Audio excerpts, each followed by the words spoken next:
Jacob, the Blessed One. Jacob left his home with a heavy heart. He carried only his staff and the blessing of his father. The road was long. He stopped by a well where shepherds were waiting. Soon Rachel arrived with her father's sheep. Jacob rolled away the stone and helped her water them. Rachel ran home to tell her father Laban, who welcomed Jacob with joy. Jacob stayed and worked for Laban. Soon he loved Rachel deeply. Jacob told Laban, "I will work 7 years for Rachel." So he worked faithfully, and the years felt like only a few days.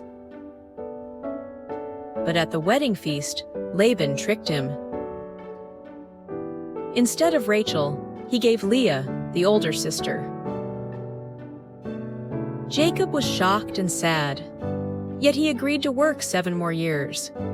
At last, Rachel also became his wife. Leah loved Jacob, but Jacob loved Rachel more.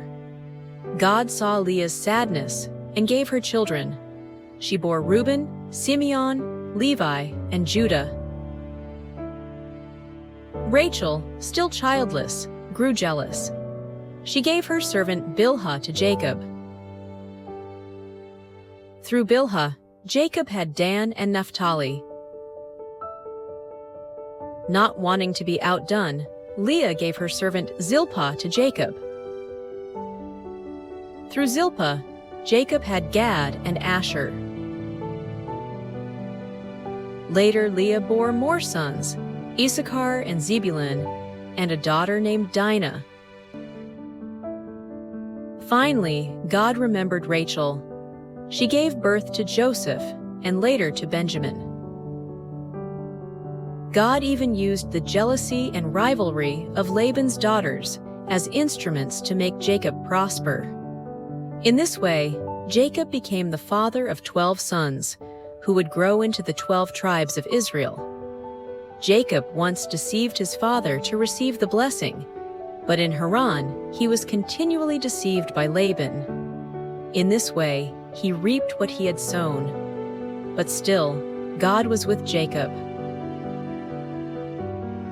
His flocks and herds grew strong and many. God was with him.